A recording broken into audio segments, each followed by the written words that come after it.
Good morning. Welcome to our Charities SORP update. Thank you very much for joining us. The presentation today should take around an hour. My name's Sarah Alexander. I'm the Managing Director at Lewis Brownlee, and the presentation today is taking place with myself and Paul Wright, who will introduce himself shortly. If I could ask you all please to make sure your microphones are off. We welcome any questions as we go through the presentation. Please put your questions using the Q&A tab. So, today's presentation. My name is Sarah Alexander. I'm the Managing Director of Lewis Brownlee, and I'm joined by Paul Wright, who works with Lewis Brownlee. He's a charity and not-for-profit specialist. Today, we're going to be talking about the SORP for charities, Statement of Recommended Practice. This was updated towards the end of last year and has been updated to reflect the FRC's amendments to the Financial Reporting Council's amendments to FRS 102, which came into effect on the 1st of January this year. So the new SORP incorporates any changes within the FRS and how to apply them to charities. So if you are the word recommended is a tad misleading because you have to follow the SORP if you prepare accruals accounts. So the terminology is recommended practice, but you have to follow it if you are preparing accruals accounts. And if you're a charitable company, you also have to follow the SORP. Non-charitable companies, including CIOs with gross annual income of 250,000 above, currently also need to apply the SORP. So, quick overview about the SORP in terms of its history. So the first SORP was issued in 1988 and it's had various changes since then. The 1995 SORP had 34 pages in it, and that was my first experience using the SORP. The latest update, which was issued end of 2026, is 307 pages. So it's quite a detailed bit of guidance. Quite a lot to get through. It's split into 29 modules, and some of those key modules we'll be talking about today. The effective date for the SORP is for accounting periods beginning on or after the 1st of January 2026. So if you're at December year end, you'll be applying the SORP from the 31st of December 2026. So this is the year to get ready and gather the information that you're going to need. Unless you have a shorter accounting period this year, you might need to apply it sooner. So now I'm going to hand over to Paul. He's going to talk about the trustees report. I'm going to talk about the financial statements, and then at the end there's a couple of questions, a couple of other points to pick up. So Paul, over to you. Thank you, and good morning everyone. So I'm just going to talk about the overview of the financial statements and also the trustees report and any changes, and in particular the impact of the new SORP in what you may have to disclose going forward. The overarching definition within the new SORP for the annual report and accounts is as follows. The objective of the trustees' annual report and accounts is to provide information about a charity's financial performance and financial position that will be useful for decision making by a wide range of stakeholders. I think the important thing to me is that the annual report and accounts really should tell the story of your charity.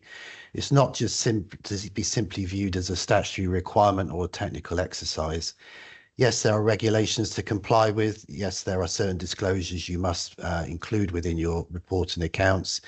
But really, it's telling the wider public and your stakeholders what you are all about, what you've achieved during the course of the financial reporting period, and what you hope to achieve going forward. I think this is becoming particularly important within the sector because the sector generally is struggling, certainly financially. Over the last year within our clients, we've seen any number of issues that they are being affected by, in particular funding maybe from organisations such as the NHS or councils. The impact of increases in the living wage, national insurance, etc., has placed real strain and pressure on charitable organisations. So I think the way you tell your story and the pressures you may be under really needs to come out through your annual reports and accounts. So it's not just a statutory requirement or technical exercise. It really underlines what your charity was set up to do. What are your resources? What's been achieved in the period and what it hopes to achieve going forward? So it's particularly focusing on the annual report. So the trustees' annual report, the main purpose is to ensure that the charity is publicly accountable for the stewardship of the funds it holds. So the trustees' annual report is supposed to provide a fair, balanced and understandable review of what you've undertaken during the reporting period, and gives a link between the charity's purposes, the aims, objectives and activities it undertakes. Before I talk in detail about the trustees' annual report, there is a new concept that's come into play with SORP. This is the concept of tiering. And there are 3 tiers built into SORP, which is based upon the gross income of your charity. So tier 1 applies to the smallest charities with an income under accruals accounting of not more than £500,000. There's tier 2 where you have a gross income falling above tier 1, but with a gross income of not more than £15 million. And then tier 3, which is all those charities falling above tier 2, by definition, those with income above £15 million. Interestingly, the vast majority of charities registered at the Charity Commission fall within tier 1. I think there's around about 172,000 charities now registered, and probably a 90 to 95% will fall into tier 1, and very few will fall into tier 3. So why tiering? Well, I think the main reason underpinning bringing in tiering is to make those smaller charities have perhaps a simplified form of reporting accounts. One size doesn't fit all for charities, and if you are a major charity or a small charity, you don't really all want to comply with the same disclosure requirements. If you're at the smaller end of the scale, really, you don't want to cover some of the areas that the largest charities need to cover, which are probably more corporate in nature anyway. So what's the definition of gross annual income for tiering? The definition really is, as it says, so it's gross income. So there's no netting off of any expenditure. There's no deductions for any items related to income. It is your gross annual income, and that does include, on occasion, if you're merging with another charity, bringing in assets and liabilities of those merged charities. If you have a one-off capital receipt, then that also will come in as part of your income. So one of the problems maybe associated with charity and reporting is the fact that your income could vary significantly from year to year. For example, if you have a major legacy in one year but not the next year, then you may move up a tier and then move down again. But I think that's really the vagaries of SORP, which has always been in play. So within SORP, there's also 3 key words you need to be aware of. The first word is must. Where you see the word must, you must comply with the requirements of SORP. And there's not really any variation that you're allowed within that. The second word is should. So it's not an absolute requirement, but the recommendation is that you should comply with what's stated within SORP for each area. And then the loosest definition is may. So if you have some disclosures where you may need to include them, again, there's no firm requirement to do so. So throughout SORP, and in particular in regards to the trustees' annual report, you will see these words, and the word must is often in bold to ensure that you follow. So focusing on the trustees' annual report itself, it's split into 7 areas. So the areas are listed on screen. Your trustees' annual report, my recommendation is that it should be laid out in this order as far as possible. The objectives and activities sort of underlie what your charity is all about.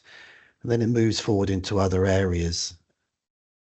Other areas you might want to include in your annual report include the chair's report, whether you've got any impact assessments that you carry out, which may give better understanding to those who are reading your annual report and accounts. You may want to include such things as KPIs, pie charts, bar charts, etc., etc. I would perhaps have a word of warning about KPIs and charts. They've really got to make the reader understand what you're trying to display. Simply displaying a set of percentages and numbers isn't really going to achieve very much. There needs to be an explanation as to what you're including in the report. You may also want to include some links to other information, such as your website and other reports you've carried out during the course of the year. So I'm just going to go through the 7 areas, well, actually excluding administration details, because I think that's self-explanatory. And I'm going to talk about the areas that you need to cover under each tier. So first of all, objectives and activities. So under tier 1 charities, so those with a gross income of not more than £500,000, you need to detail your charitable purposes. So why was your charity set up? Often the charitable purposes are contained within your governing document and may have been updated since your charity was formed. So a general overview of the charitable purposes. What are your main activities in support of your charitable purpose? So what are the key areas of activity that you carry out as your charity? And this is quite an important next point, which is public benefit. As I'm sure most of you are aware, the Charities Act 2011 brought in the notion of public benefit. So how do you comply with one of the 13 charitable purposes enshrined within the Act? And I think there you need to perhaps consider giving more detail as to how you do comply with public benefit.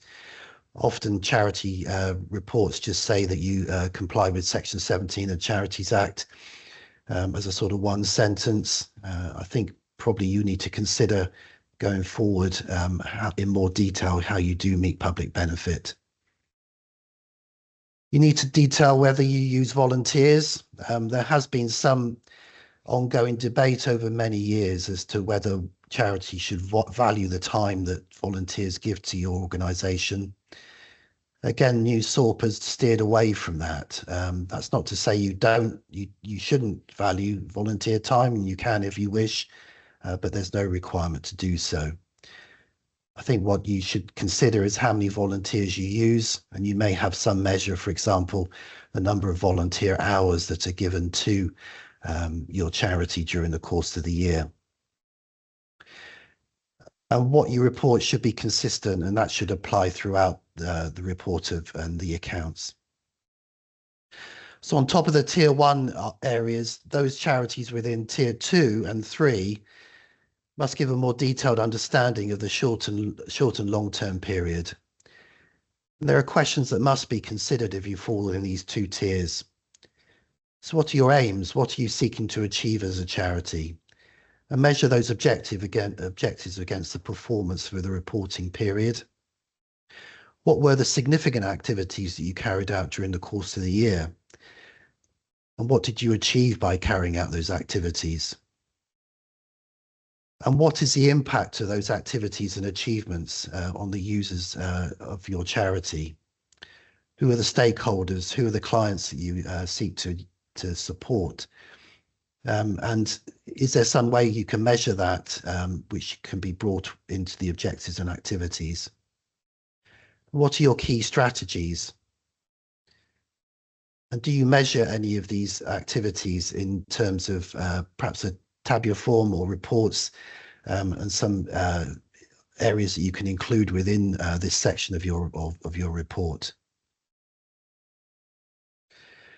So achievements and performance. Tier 1 charities just require a summary of your achievements during the year and what the impact is of those achievements. And tier 2 builds upon that. So you may, under tier 2 charities, have an investment portfolio, be it property or on the stock market, for example. What's been the performance of those investments during the course of the year? What return has that given to your charity? And how have you used that income or capital return to support your activities and purposes? There's a greater emphasis on impact within Tier 2. And also you need to summarize the positive and negative factors that have affected your performance during the year. So I talked at the beginning about the impact of maybe the economy, the increase in salary costs, etc. That may be a positive or negative impact. So the impact of that on your charity and its ability to perform and carry out its activities should be considered within Tier 2. And as you go up the tier to Tier 3, and if you undertake any fundraising, you need to incorporate details of your fundraising activities and also your expenditure on fundraising and what the return is on your fundraising. So how has that supported you being able to carry out the activities? So in terms of financial review, this is an area where the SORP committee and the various bodies have sought to really expand what you're required to disclose within your annual report. Often the impact of finance on your charity is quite narrow in how it's disclosed within the report. And now they're seeking in all tiers of charities to really expand. And I think this, again, is a reflection of how charities may be operating from a financial point of view in the current period. So under Tier 1, there does need to be a review of the financial position. That must be consistent with what you're stating in your financial statements. So there shouldn't be any figures in your in the annual report that contradict with what's shown in your financial statements. So there must be consistency throughout. Tier 1 has also incorporated now, and I think an important area, which do you have any funds within your charity that are in deficit? That's not only unrestricted funds, but designated and restricted funds, or indeed even endowment funds, although that would be very rare. So what funds are in deficit? Why are they in deficit? And what are the proposals and plans you have for restoring them to surplus, or at least to a zero position? Unrestricted or free reserves need to be included. So free reserves are those reserves that are not encumbered by a restriction or endowment, or indeed may have been designated by the trustee body. So a calculation of how you come to your free reserves, if you have any, and associated with that, what is your reserves policy? I think the reserves policy is now becoming very important, and I think each charity needs to consider what its reserves policy is and update it at least on an annual basis.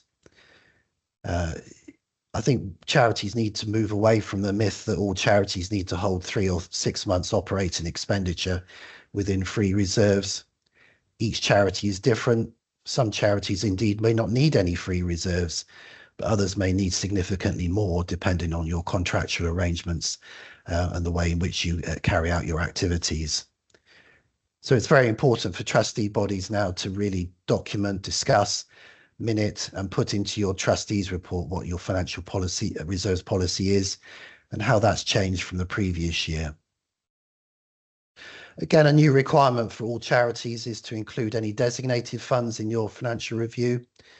Why are they designated and what are the plans for usage of those funds?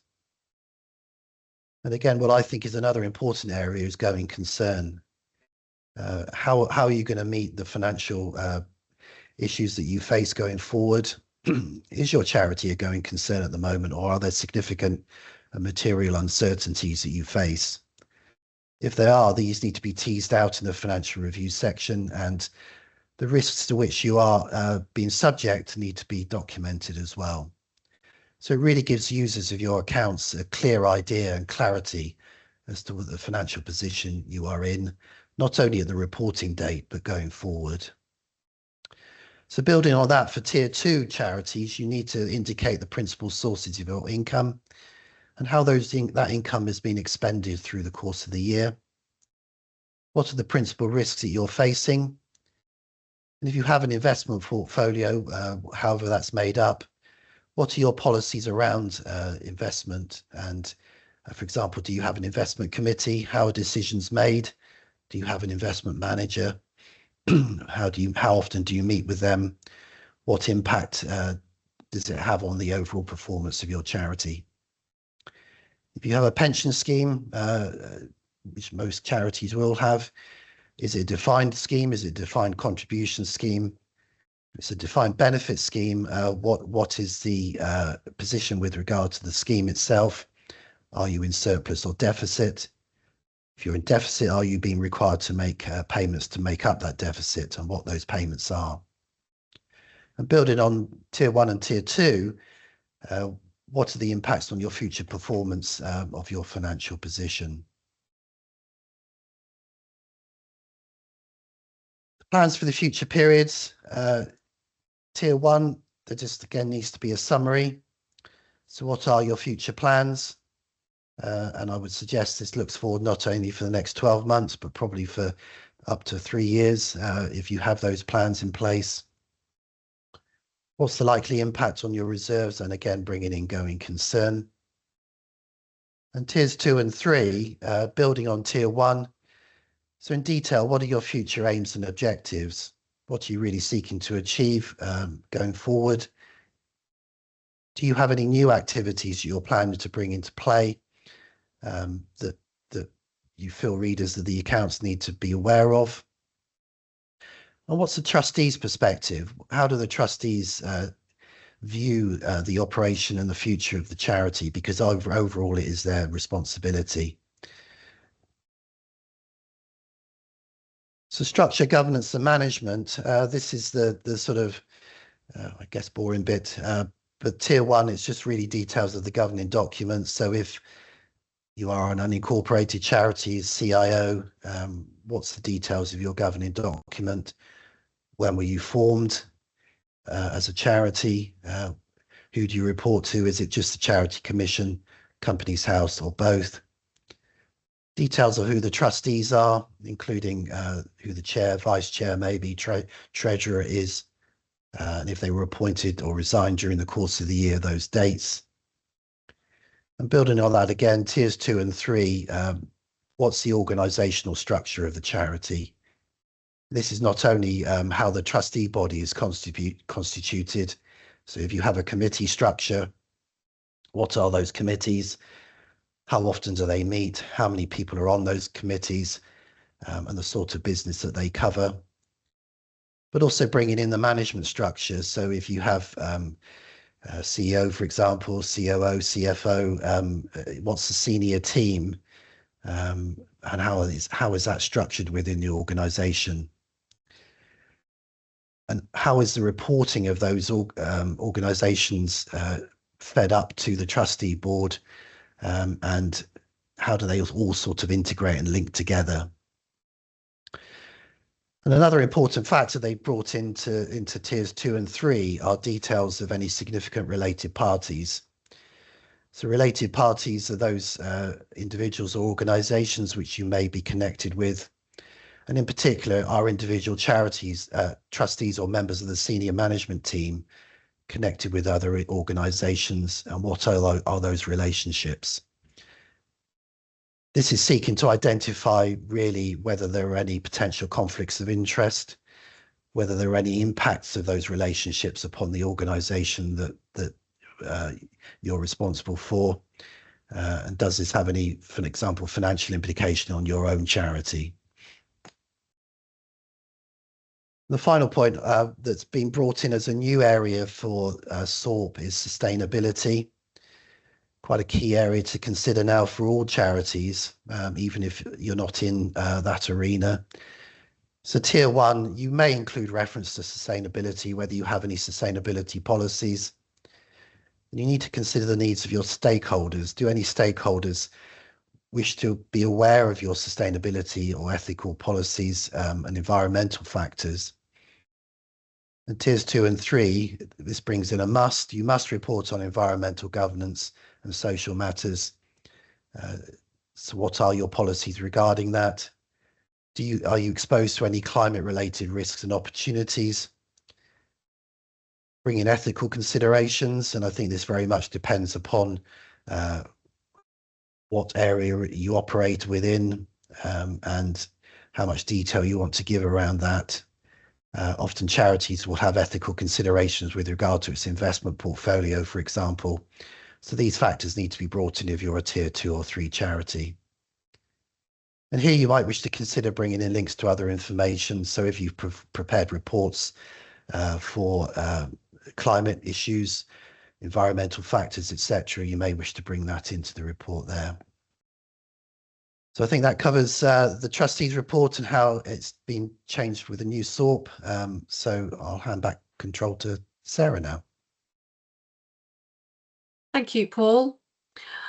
Okay, so I'm going to now focus on the numbers part of the reporting within the SORP.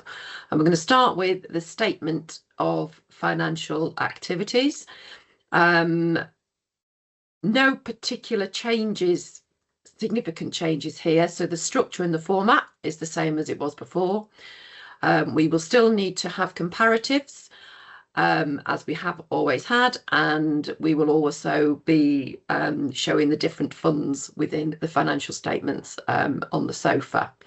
And there is no change to the activity basis of presentation.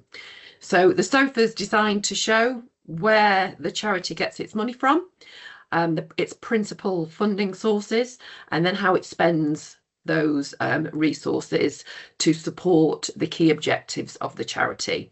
And then at the bottom we have what's left. What are the fund balances, the reserves that are being carried forward at the end of the reporting period. The SORP will require the larger charities to report on the activity basis. So when we report on activity basis, it's costs of raising funds and income from various activities. The smallest charities, so the tier 1 charities, can opt for natural classification within their SORP within their SOFA in relation to how they present their expenses. So natural classification is a method where we group accounts by their nature, so payroll costs, rent, utilities, those sorts of things. But the larger charities will continue to report on a activity basis. Greater explanation of what the support costs are is within the SORP. Enablers of charitable delivery descriptions are amended, and the methods of the principles of allocation of the expenses have been expanded within the SORP, and there are some illustrative examples to show how the support costs could be analysed, and that's all included in module 4 within the SORP. And as I've just said, we still will always have comparatives to previous years across all of the reporting. The balance sheet. So the balance sheet shows the assets, liabilities, funds and equity where relevant for the charity at a point in time. So at the reporting date, the end of the accounting period, our balance sheet is a snapshot of what our assets, liabilities, funds are. And there are a couple of changes here. One that we're going to talk about in detail later on. Module 10 covers the balance sheet. Module 10A includes provisions, contingent liabilities and contingent assets, which is a new module. So it's sort of its own module in its own right. Previously it was included as part of another module, so more emphasis on that and more detail in there. And then the new module, which we will talk about in a bit more detail shortly, is module 10B, lease accounting, which is quite significant. If your charity doesn't have any leases, then your balance sheet won't really change very much. The big change to the balance sheet is how we report our lease obligations. More on that shortly. A statement of cash flows, so another principal statement within the accounts. This provides information about the ways in which the charity have used its cash that it's generated, where the cash has come from, and where it's been used, investing activities, financing activities, and things like that. Module 14 covers that. The significant change here is that it will only be tier 3 charities that will need to include a statement of cash flows when they apply the new SORP. So that's that, as Paul's just discussed, that 15 million income threshold. Anybody below that, tiers 1 and 2, won't need to include a cash flow statement. You can choose to include that statement if you would like, if you feel that that's adds value and information to enable your accounts to show a clear, true and fair view, then you can choose to put that in, but it won't be a requirement if you're tier 1 or 2. And there are some small changes to the format of the statement of cash flows, but nothing significant. Okay, so leases. This is the big change that we're seeing. This is driven from the FRS 102, so this applies to all companies as well, and applies to all charities, whether they're a company or not, if they're applying this SORP. So the technical term within the guidance is a right of use asset. We would call them leased assets, and those are going to be included on your balance sheet when you start to apply the SORP. It used to be, or currently, leases are accounted for as you make the payments. So within your SOFA, your lease, rental and property and things like that, they go through the SOFA as a rental charge as the payment falls due. And there's a note in the accounts which will disclose what your commitment is in terms of future lease payments under the terms of your lease. So we're going to have two new lines on our balance sheet. At the top, within your fixed assets, you're going to have a new line which is the right of use asset value, and then further down within your liabilities you're going to have a lease liability showing the total amount payable under the terms of the lease by the charity. So the SORP goes into a huge amount of detail on this. It's 28 pages of guidance within there, module 10B. I'm not going to cover 28 pages of guidance in this presentation now. I'm trying to highlight the key bits that you need to be looking for. The other thing to be thinking about with this is once we've established what the value of this asset is, that will be on the balance sheet, and then you need to be looking at your balance sheet value, because that could mean that at the moment you're below the audit threshold, but once you bring that asset onto the balance sheet, you may go over the audit threshold and may need to have your accounts audited. I'll come on to that again later. So apologies for this quite a lot of information and detail on this particular slide. It's taken straight from the SORP, page 147. If you have a lease, you must have a look at this particular page. It's quite useful. There's just a number of questions that are yes, no answers, which hopefully help us decide whether or not there are leases that we need to bring onto the balance sheet. And we start with, does the charity have an agreement to use an asset that belongs to someone else for a period of time? And that definition of asset's quite wide. If we think about it from the point of view of properties, though, that's going to be the main asset that we're going to be looking at. So do you occupy properties that you lease? So if the answer to that is no, there aren't any leases, then we don't need to worry about applying. We can move on from these 27 pages onto the next bit. But if we do have a lease, we need to ask ourselves whether or not the rental charges are small, peppercorn, of a nominal value, or no payment at all. And some charities do occupy premises without actually paying any rent. but those arrangements are unlikely to be classed as a lease under FRS 102. So, but further guidance within the module should be looked at. Does the agreement have the features of a lease described within the module? Is the arrangement have a maximum term of 12 months? So if it's a short lease, we can ignore that.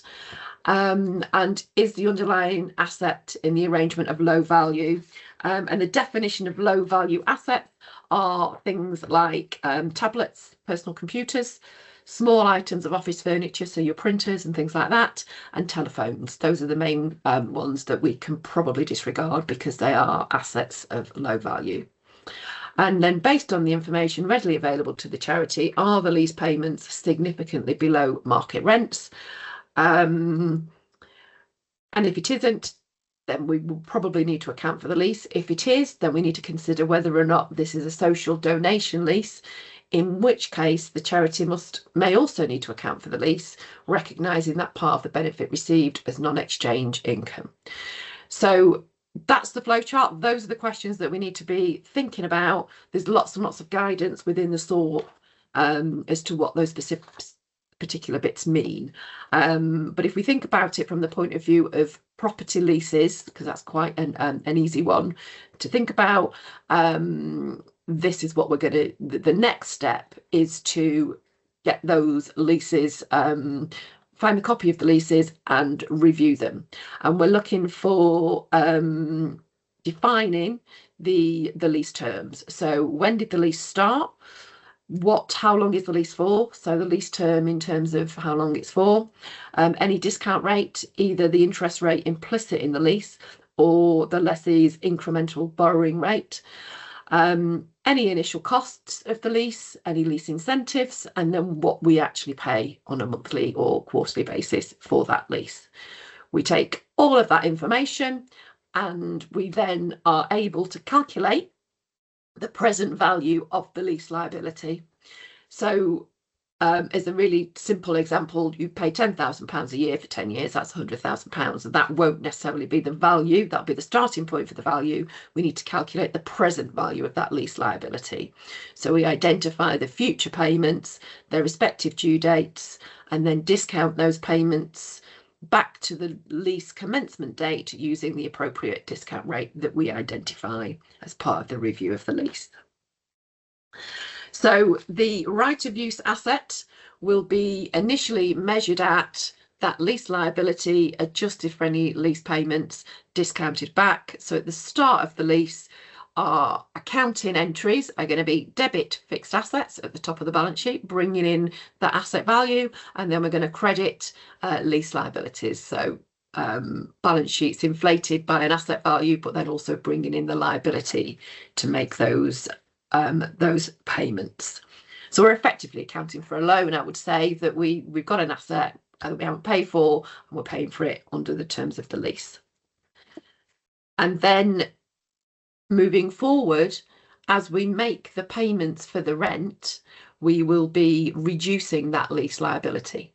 So at the end of the lease term, using the example before, the 10 years moving forward, at the end of the lease term, we've paid all of the rent that fell due under the lease. That lease liability is reduced to nil. The interest is being written off to the SOFA as we are, because we've effectively accounted for it as a loan. The interest is being written off, and then your fixed asset at the top of your balance sheet is being depreciated. So at the moment, within your SOFA, you'll have your rental costs that's going through as an expense. From the new reporting regime under the new SORP, rather than the rent going through the SOFA, you'll have depreciation and interest going through the SOFA. So you're still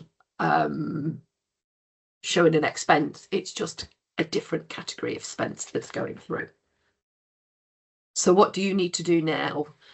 You need to find all your leases. You need to list out, go through your account, see what you're paying for, list out all the leases and to collect together the information, the documentation, and then have a read of SORP module 10B, read through those 27 pages, start with diagram 1, which I showed you before, have a look at it from the point of view of those questions, and establish whether or not a lease exists.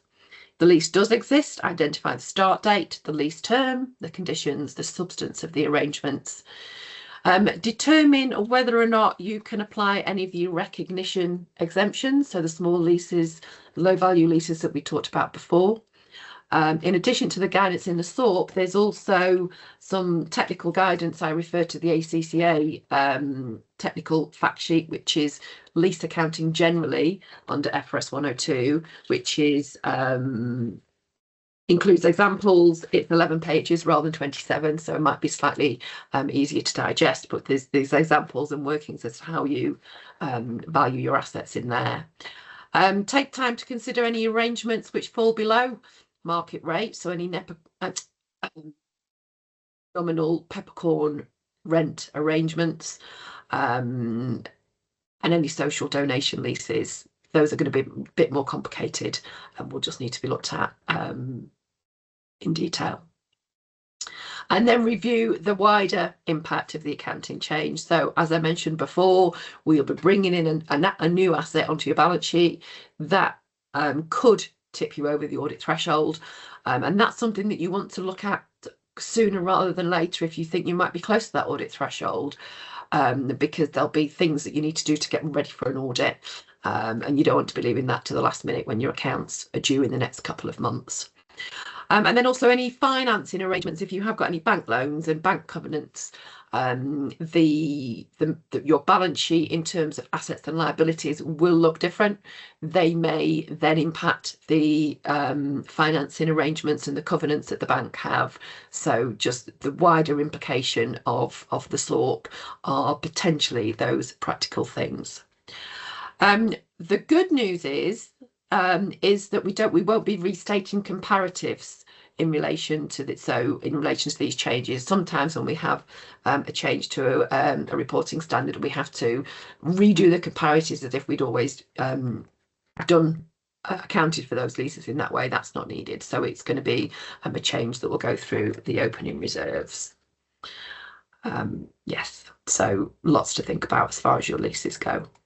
So moving on, fund accounting, going to quickly mention this. So this overview here is taken from the SORP, and there are no changes really to fund accounting, the definitions. There are still two different types of funds, restricted and unrestricted. Within your unrestricted funds, you'll have your general fund and your designated fund. So your designated fund being anything that's within general funds that have been designated by the trustees for a particular purpose. And then your restricted funds are anything that's been given for a particular purpose, or endowment, which is tend to be capital funds invested, not distributed, and used to generate permanent long-term source of income. So no changes in terms of fund accounting. The other big change, though, in the SORP, as far as the numbers go, is income recognition. So this is module 5, and the new FRS and the new SORP creates two new categories of income. First one is exchange transactions, and we'll be looking at the 5-step model in relation to that. And then the second one is the non-exchange transactions. And there are more disclosure requirements around income generally, which are included in module 5 of the SORP. This is the second biggest module within the SORP. So we have 18 pages of guidance in relation to income recognition, and understanding these two different types of income and whether or not you have these two different types of income is going to be very important when you are preparing your accounts. I'm going to talk about non-exchange transactions first because that's slightly easier. So non-exchange transactions are things like donations, goods that have been donated, facilities or services given freely to the charity without the charity having to provide any equal value to the donor in exchange. So no performance of obligations, just money that comes into the charity. Recognition is recognised in income when the resources are expected to be receivable or are received. No change to current practice in relation to donations of money, goods, facilities and those sorts of things. So no change there, which is good news. The exchange transactions is where the change comes, and we are adopting the 5-step model, which is included within FRS 102. So 5 different steps, as you would, as the name suggests. So first of all, we need to identify whether or not there is a contract with a third party. We will review those contracts and identify the performance obligations within the contract.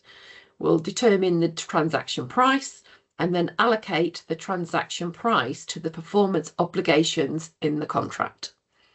And then we recognise income when or as the charity satisfies the performance obligation. So this will apply to contracts of services. So where the charity has any written contracts, agreements or performance related grants potentially, it could also be a verbal arrangement, but we will need to be looking at what the obligations are on the charity before they're actually entitled to the income. So they may be paid the income at the start of the contract. We won't recognise the income in the SOFA until those performance obligations have been carried out.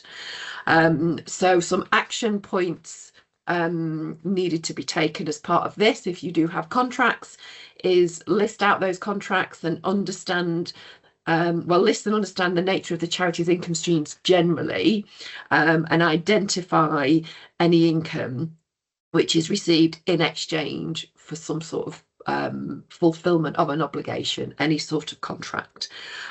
So for the more complicated transactions, service delivery contracts, so if you're providing services to the NHS, as a for instance, we'll be needing to pull out those contracts and have a look at them and work out at what point what the performance obligations are and when you fulfilled it, and then we can recognise those income streams. And we'll also need to be considering membership subscriptions, whether or not there's any sort of performance obligation around those, any royalties or long-term contracts and the contract costs generally. So yes, separating your income between exchange, non-exchange, and then exchange transactions, looking at these 5 steps to identify when we need to recognise the income. On income, I want to mention legacies. It's always a discussion point for charities in terms of when legacies are recognised. So the current practice under SORP 2019, there are 3 criteria for the recognition of legacy income. So evidence of the entitlement, probability determined that we're going to get that legacy, and capable of reliable measurement. If you've got those 3 things, we will recognise that legacy in the accounts, which is often before the funds are actually received. So within the accounts, we're showing income that we haven't actually got yet, and which is always quite tricky because it looks like you've had a fabulous year potentially, but the money actually isn't within your bank account yet and able to be used. The revised practice has simplified it to simplified in inverted commas, to 2 criteria. So probability of receipt and reliability of measurement. And so I'm going to talk about that in a minute, but fundamentally, we will still be recognising, more likely than not, those legacies in the accounts before they are received, because they need to be in the accounts when it's probable that we are going to receive the legacy, and we can reliably measure it. So if there are estate accounts, probate and those sorts of things available, we will be measuring that legacy and bringing it into the accounts. So there is more guidance in the SORP in relation to this, and there isn't any specific reference anymore to entitlement. So they're more focused on that probability and reliability of the measurement. So we're looking at things that and there's definitions within the SORP and indications of when a receipt would be deemed to be probable in terms of the legacy amount, and when to recognise that debtor, and the information, more disclosure in the notes to the accounts and the trustees report around those legacy provisions, and an explanation provide an explanation of the impact of any material legacy income recognised in the accounts prior to the resources being received. So creating more visibility of that to enable the readers of the accounts to understand the effect of the timing differences, that yes, we've recognised this income, but we've not actually received it at the year end, and when it's likely to be received. So more guidance and hopefully more information to help the trustees work out the correct position in relation to measuring and recording in the accounts those legacy income. Expenses and liabilities, not any fundamental change, a little bit of terminology change. Current practice is to recognise liabilities when there is an obligation, it's probable and we can measure it.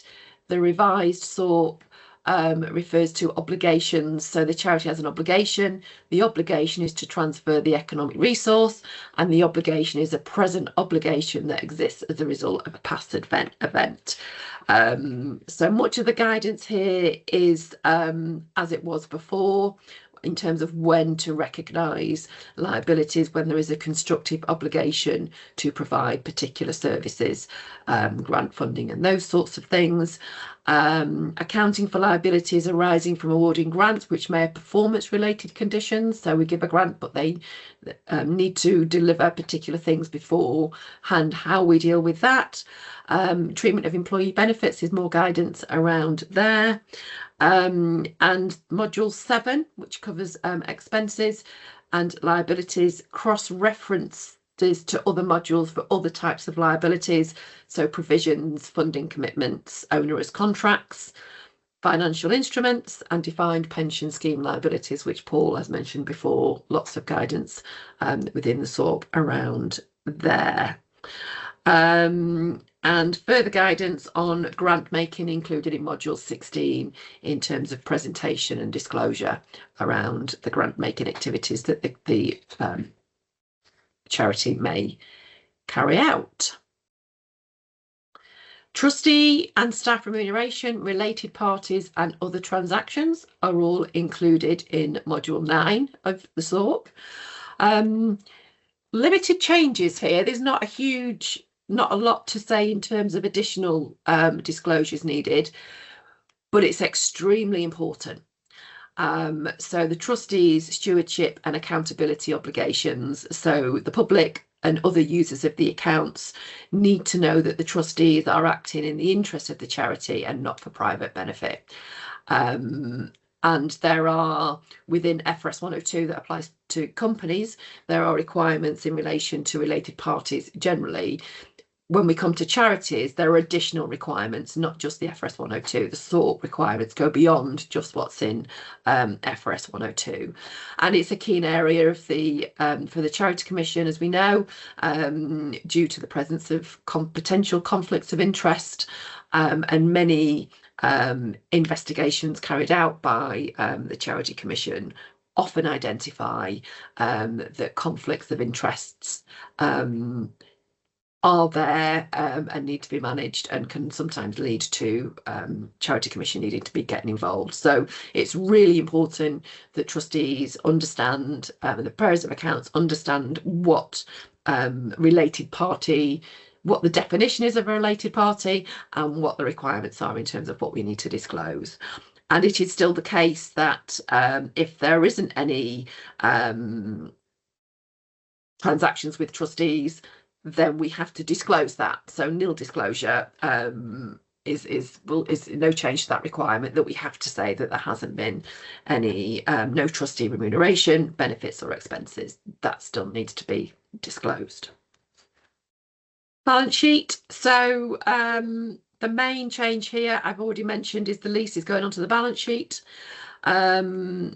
The rest of the items in terms of tangible assets, property, plant and equipment, stocks, investments, heritage assets, the SORP, the changes, there's some additional disclosures in particular areas, but predominantly here, I think, other than the leases, the changes to the SORP are more guidance, more information, which hopefully will help trustees understand what these particular areas, what the SORP is seeking to do in terms of what disclosures are needed and how particular things should be accounted for. And then provisions, contingent liabilities, contingent assets and funding commitments. There is additional guidance in those particular areas. So these are the things that aren't necessarily easy to value on the balance sheet. So more guidance around those sorts of things within the guidance there. And other updates, impairment of assets, total return on investments, in relation section from the Charities Act, more guidance there. Watch for further Charities Act changes in relation to ex gratia payments, which are due in November 2025. So there's more guidance on there. And staff costs, employment benefits, we have the 60,000 £60,000 starting point for the bandings, no changes on that. And the key management personnel disclosures, some of the sections there have been expanded, so more help there on that. Very conscious of the time. I said we'd be finished the presentation bit at half past 10, which we're just coming up to now. So what do you need to do? I recommend that you download and have a read of the SORP. It is a lengthy document, over 300 pages. It's split into modules, so I think if you do it in bite-sized chunks, focus on the things that you think are going to be particularly relevant to you, and the two main areas are going to be leases if you've got them, and income recognition, particularly if you have contracts, so you must need to look at those. If you prepare your accounts under receipts and payments, then you can disregard the SORP, but if your charity is likely to grow, then you need to be prepared. So you might not need to worry about it right now, but you might need to prepare for the future. Have a little look at the tiering. What tier are you in? Because the detail in your trustees report and other requirements will be different depending on that tier. And when's your year end? If you're a December year end, then you're in the first year that you'll be needing to prepare your accounts under this new SORP. So you should be looking at this right now. So when is it going to apply to you? December year ends are going to be the first ones.